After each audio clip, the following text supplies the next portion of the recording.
Ito man ay may sangkap na manok, papaya, luya, siling haba at tanglad. Pero hindi ito tinola. For today's video mga Marikoy ay samahan niyo si Mama Abing na magluto nitong manok. Ayan nga at may pa-chicken pit pa. Halatang tira-tira.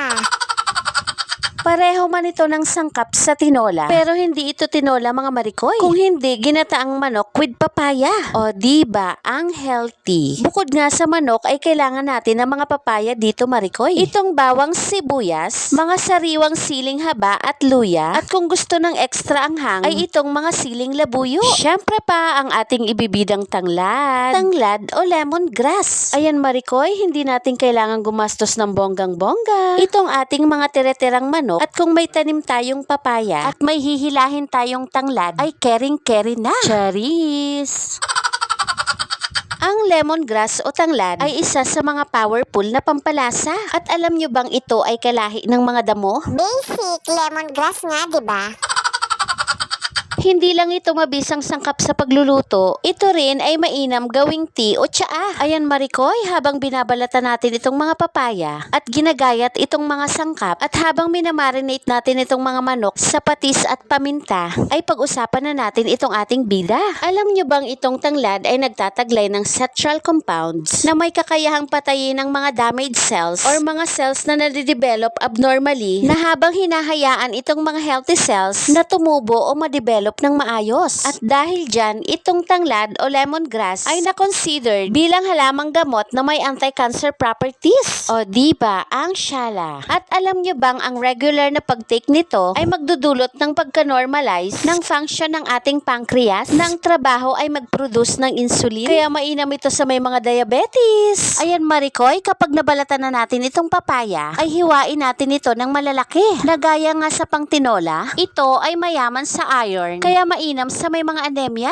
Anemia na nagdudulot ng pamumutla at panghihina ng katawan. Dahil sa taglay nitong may antiseptic properties, ito ay antibacterial din. Tumutulong sa pagbuksa ng fungi at bacteria, especially ang fungi na nagkukos ng mga skin diseases. Pungisol, Bekenemen.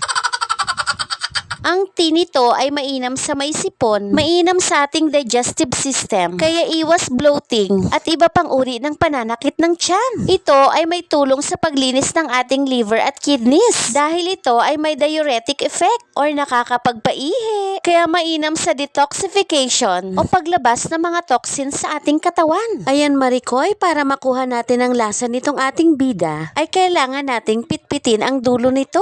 At syempre, atin na ring ibuhol. At kapag okay na itong mga sangkap, tayo ay magluto na. Sa mainit na kawali ay maglagay ng sapat na mantika. Ilagay itong ating luya. Halu-haluin hanggang maging golden brown. At kapag na golden brown na, ay ilagay na natin itong bawang. Halu-haluin hanggang maging golden brown din. At kapag okay na, ay ilagay na natin itong ating sibuyas. Halu-haluin hanggang mag-translucent. At kapag ito ay nag-translucent na, ay ilagay na natin itong ating mga manok. Sangkutsahin nga natin ito ng bonggang-bongga mga Marikoy. Timplahan ito ng patis, paminta at konting pulang panda. Halu-haluin para magsama-sama ang lasa. At syempre, para ito'y malasang malasa, ay ilagay na rin natin itong ating bidang si tanglad. Halu-haluin para magsama-sama ang lasa. At kapag nasangkutsa na natin ito ng bonggang-bongga mga Marikoy, dahil medyo matigas itong ating gulay, ay isama na natin siya sa sangkutsa. Halu-haluin para magsama-sama ang lasa. At kapag itong papaya ay nasangkutsa na, ilagay na natin itong ating pangalawang gata.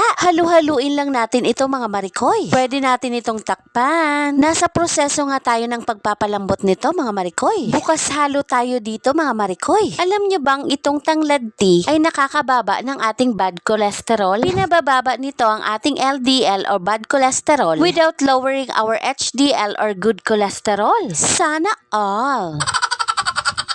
At dahil sa taglay nitong mayaman sa magnesium, phosphorus at folate na responsable sa pag-maintain ng ating healthy nerves, ito ay mainam sa ating nervous system. Ayan Marikoy, kapag malambot na nga itong ating papaya, ay pwede na natin itong tikman. Baka may kulang. Hulihin mo nga ang lasa nito mga Marikoy. Kailangan balanse ang alat, namis at linamnam. At kung ikay nakukulangan, timplahan ito ng asin o patis, syempre ng paminta at konting pulang panda. Halu-haluin para magsama-sama ang lasa. lasa. Dahil sa taglay nitong antifungal at antiseptic properties, ito ay mainam sa pagpapagaling ng mga skin diseases. O diba, ang kinis.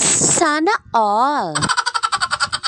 Ayan Maricoy, kapag huling-huli na nga ang lasa, ay ilagay na natin itong ating siling haba at itong ating kakanggata. Halu-haluin para magsama-samang lasa. Lutuin lang nga natin itong ating kakanggata mga Maricoy. Hanggang sa ito'y magmantika at kapag ito'y nagmantika na, ay ready to serve na. O siya, sige na at ito'y luto na. Sa panahon nga ngayong mahal ang mga bilihin, hindi natin kailangan gumastos ng bonggang-bongga. Siguraduhin lang natin ito ay masusustansya. Samahan pa nitong masusustansyang sangkap. Gaya nga nitong ating binidang sitanglad ay solved na. Yun lamang po mga Maricoy. Sana po ay nakatulong. Please like and share. Papalo naman po. Salamat!